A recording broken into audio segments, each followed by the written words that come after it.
Ladies and gentlemen, welcome to Season 2, Episode 19 of Friend Indeed. I think. Is it need or deed? Double checking. Yep, it's deed. I'm right. This is the episode in which she meets Crinkle Dude... I should clarify. Pinkie Pie meets Cranky Doodle Donkey and is like, hey, Pinkie, what's up? And Pinkie's like, hey. And he's like, hey. And he's really cranky for some reason. It's almost like he named him that for a reason. But then, in the end, it all works out at the end. So.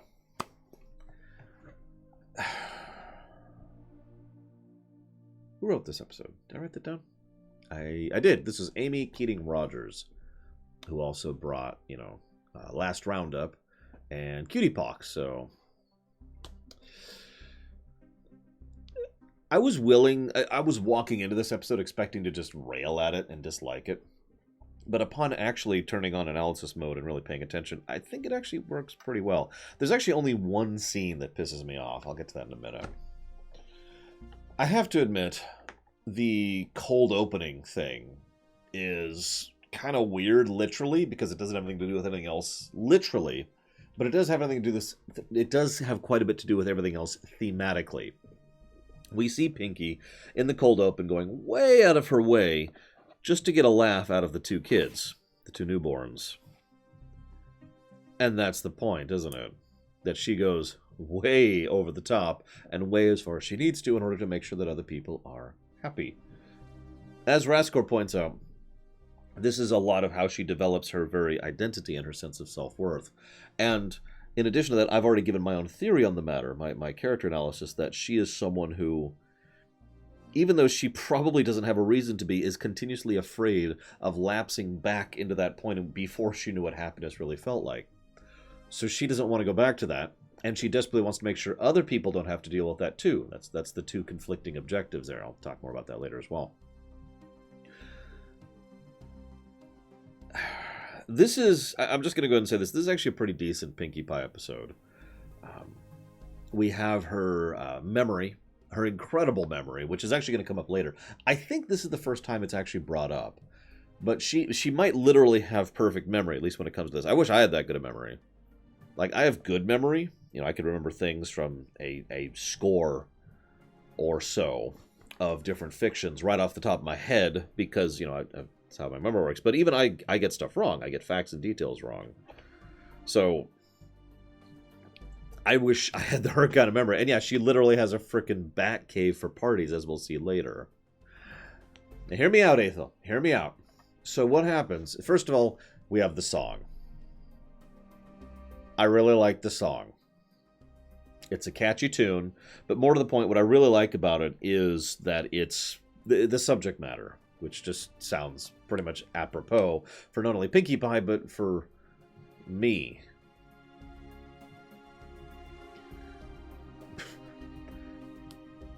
Actually, funny fact, off camera earlier, we were talking about other songs we like. A few people mentioned a few. But one of the ones I wanted to mention that I didn't was the second Hearthwarming Eve song, which we're not going to be seeing for many seasons. It's the song when...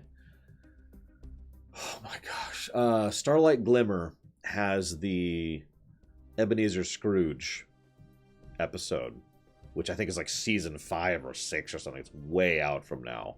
But there's a song there that plays, and it's also a really good one. But anyways, no, not the present song, the future song. And yeah, that's a bit of a song episode. But yeah, that one's...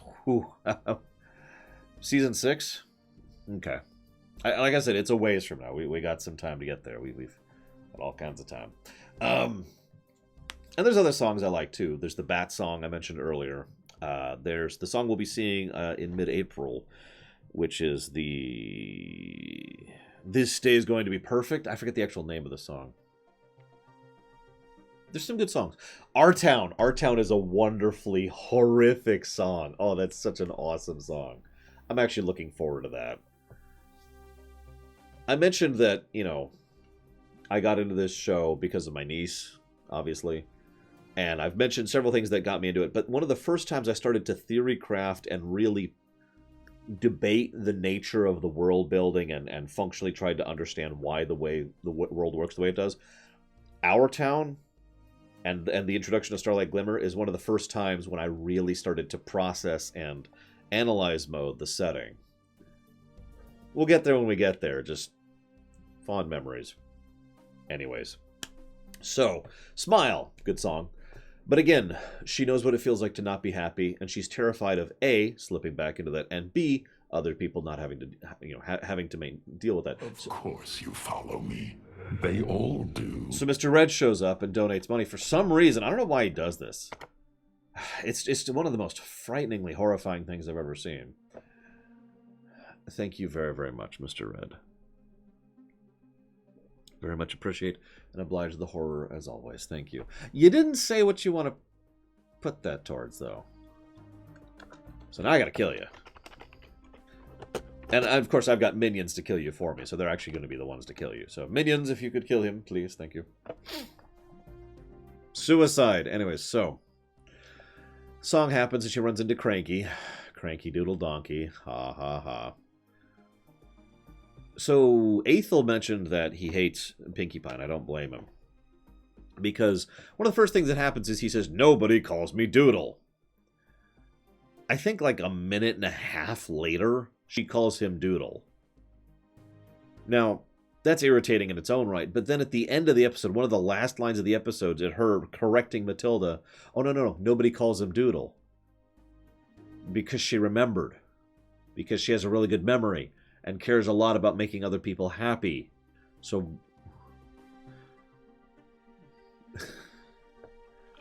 head on it is. Right? I mean, just come on, Pinky. That's your shtick. And it's emphasized before and after that scene. But I started watching the episode. I mentioned there's only one scene that pisses me off. That's the scene. The scene where she's being obnoxious and irritating to Cranky for fun. It's the one in town, right? She starts going through his stuff, and she starts unintentionally insulting him. She destroys the toupee. Hey, this donkey's really bald. That whole bit just was, what the hell are you doing? If you were to just that scene from the entire rest of the show, I think the rest of the episode would be a lot better for its absence. Because what the crap? So I'm with you on that, Ethel. That scene can go to hell. But it kind of works and kind of doesn't. Like, I'm not willing to forgive it, let's be clear. But the rest of the stuff with her being kind of insensitive makes perfect sense. Because, as Weods pointed out, and I think several people elsewise in chat pointed this as well, she kind of tunnel visions, right?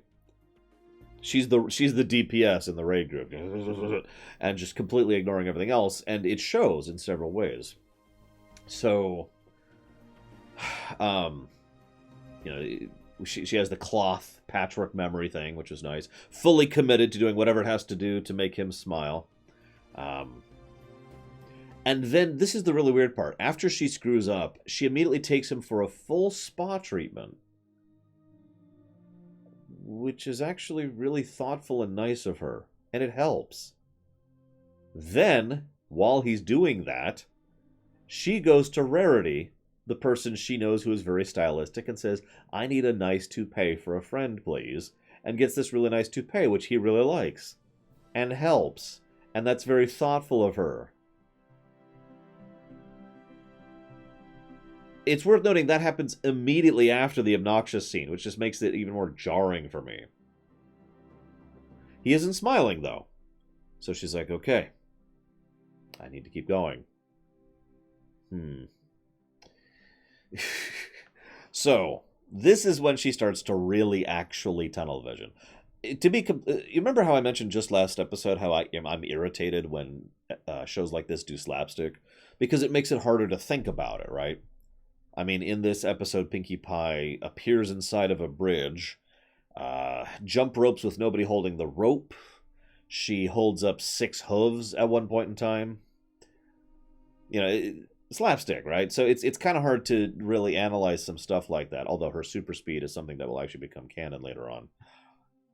But I mention all of this. Oh yeah, she slips into a keyhole, which is just kind of very Looney Tunes-y, I might add.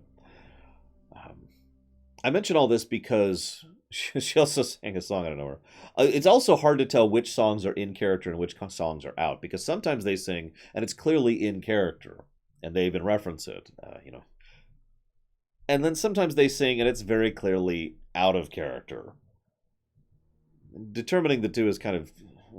But anyways, I'm getting a little bit off topic. Please forgive me. My point I'm trying to reach here is it's hard to really analyze this episode as clearly as I can because the writers themselves don't seem to care about the distinction between what's happening and what is jokey. Now, before I move on, I meant to mention this earlier. I'm listening to Cranky's voice, and I'm like, okay, he sounds familiar. What do I know him from? And I start looking at his character list, right? He's done a bunch of animes, bunch of television, never heard of any of it. I mean, I've seen Dragon Ball Z and Transformers, but I'm just like, okay, well, sure, whatever. And then I happen to notice one little role on the side. And I was like, that's exactly where I know him from. He voices Bear Hugger in the Wii Punch-Out game. Catch and release! That's him. That is him. And I was just like, oh my god, that is! Holy crap! And that was the click moment. I had to share that with you guys. Sorry. Moving on. So, she starts fiddling with everything in his house, constantly trying to push, shovel. That scene works a lot better for me than the previous obnoxious scene, because again, this is just her tunnel visioning. She has not succeeded at her goal yet, ergo she needs to keep pushing. So she does, and you'll notice this time, rather than being a brat, which is what happened earlier, she accidentally stumbles into destroying his journal. Completely unintentional, and then she immediately tries to fix it. Okay, I'm more with that.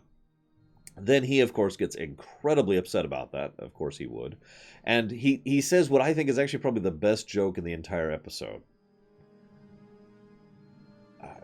Will you ever be my friend? Never, ever, ever, ever, ever. That's 4 evers.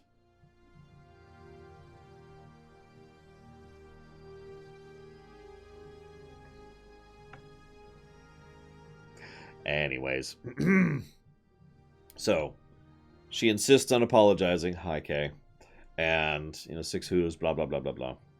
Super speed. Yeah, by the way, Derpy was in the snow globe. I noticed that. I noticed it and I rewound, like, who is that? And it's Derpy, okay.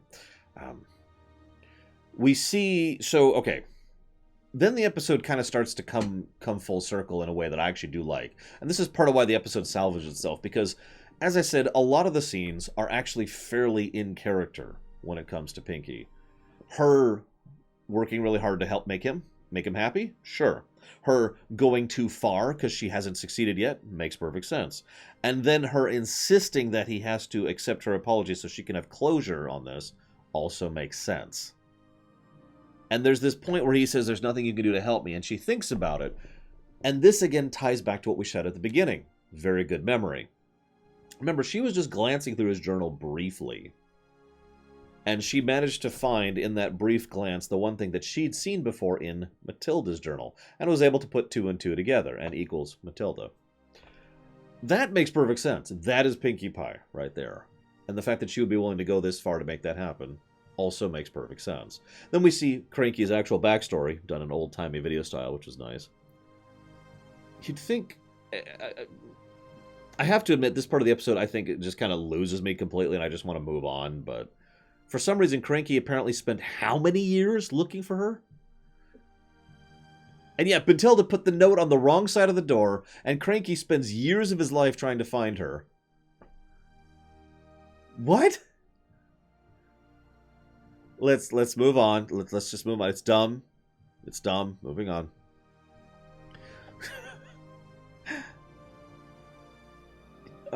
Anyway, so now Pinky remembers the doodle thing. Getting back to my point. So she finally succeeds at making him smile, and he actually does smile. The episode makes a big point of it and everything. And this is when we see, I think, the best example of her 2 objectives conflicting. I said that without really meaning to earlier, that she has 2 objectives and they conflict with each other. She wants people to be happy, but she herself wants to also be happy so she can constantly be involved in the thing. So she's super happy that he's happy, but now she wants to be involved. And he's like, no, I just want some alone time. And she's like, oh, right. Okay. And there's this moment, it takes an honest bit to process, and she also screws up while we're on the subject.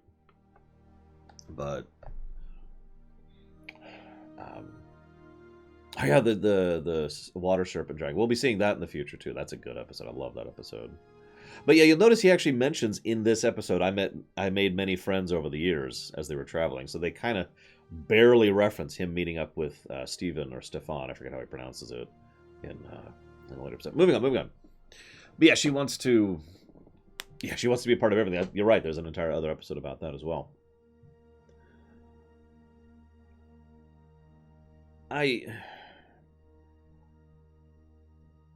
Aethel says that it's a terrible message, force yourself onto others until they're happy. And you're right, because that's probably how it's taken, and that's probably wrong. But at the same time, this is probably just me being way too idealistic here, but there's another message I take away from this, and that's that you need to know when to hold them, and you need to know when to fold them. In this case, it was, let's be honest with ourselves, the correct call to keep trying to help out Cranky. The problem was her approach. The methodology she was using was wrong.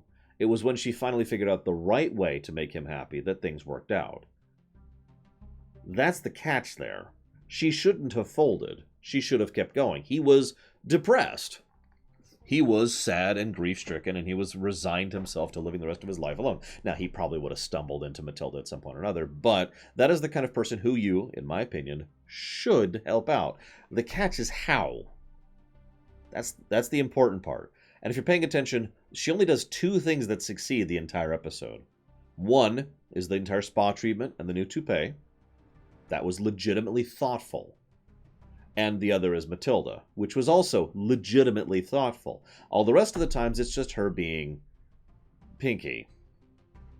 And someone in chat mentioned that earlier, that she has a bit of a perspective problem. That she thinks that what makes her happy will make other people happy. And it's not, right? Different people need different things. Different people, should have different things. Frankly, you'd think Pinky would have already learned this, but at the very least, we're seeing her learn this lesson, because she mentions that. Happiness for some people is bouncing around and jumping around, and happiness for other people is some relaxing. I forget how she phrased it, but she says it as part of her message to Celestia at the end. So when she finally actually helps the donkey in the correct way, rather than the pony way, it actually helps. Again, this is probably me giving the episode too much slack, but that's how I see it. Because again, yeah, you need to know when to hold them, and you need to know when to fold them. Sometimes it is the correct thing to help and to push.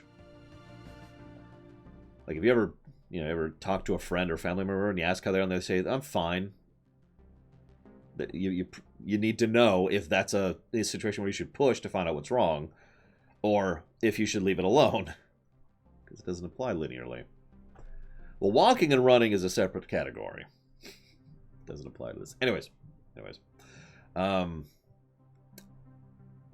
Unfortunately, I don't have a lot of continuity counter here. We're laying the bones for a lot of... Bones? We're laying the...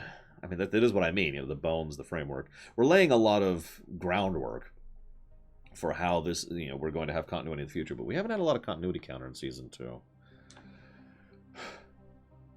I liked that, Loner. You're right, yeah. Prance around like an idiot, meet someone, random song, friends! You know what? I actually agree with that. We'll add a continuity counter. For the scene where she was just obnoxious and not thoughtful and immediately forgot about something that she knew that she also remembers later. Like, that was just what the hell. I will agree with that. There we go. Pinkie Pie assassination counter. I think 2 of those continuity counters are for Pinkie Pie so far. 2 of the 3. I'm almost positive. Like, that happened in the Halloween episode with Luna. Luna's first episode.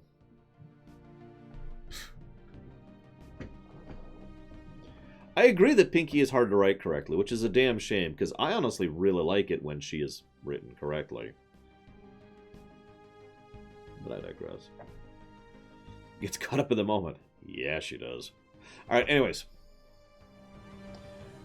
Whether or not this qualifies as a wah-wah is debatable. I would say no. In fact, I think the number of wah-wahs is going to be on the downswing, basically from this point onwards. But I believe this is the first episode to do the new running gag, which I know will become a thing in the future.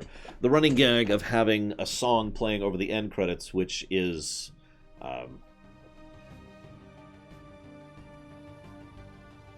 I guess different would be the word to use there. But the other way I want to say it is in the future they'll be doing the thing where they'll be playing a song over the end credits that doesn't match the tone of the episode at all. Like, oh god, we're all gonna die, dun dun dun, ha ha ha ha, that kind of a thing. I don't know if this one really qualifies, but we'll talk about that later. Smile perfectly summarized Pinky. So Ect asks the question really quick: if Pinky's hard to write, who's the easiest to write? Applejack. Think about it. Twilight's hard to write because it's too easy to exaggerate her. Same with Rarity. Same with Pinky. But Applejack, she's just kind of straight. She's a straight shooter. Applejack can be irritating. Anyone can be irritating when written wrong. See Jean-Luc Picard for an example of that. I could see Fluttershy being easier to write. But at the same time, it's so easy to, again, over-exaggerate when it comes to Fluttershy. See the Dragon episode in Season 1, where she was way over-exaggerated.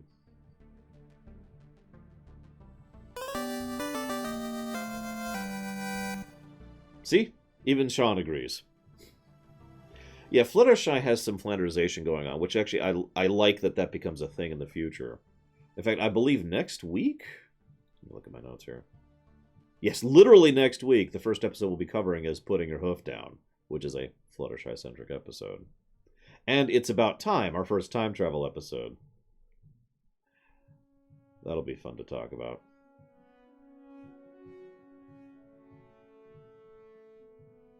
Then we also have Hurricane Fluttershy 2 weeks from now, which is another Fluttershy episode. That's a good one. I remember that one. That was a good one. And then in April, we'll have 2 solid weeks of awesome. We'll have Ponyville Confidential, which I love. The Mystery of the Friendship Express, which is a good Pinkie Pie episode. And then Canterlot Wedding and Canterlot Wedding. That should be fun. But for now, I'm going to chop off and go ahead and do that break thing. So first of all...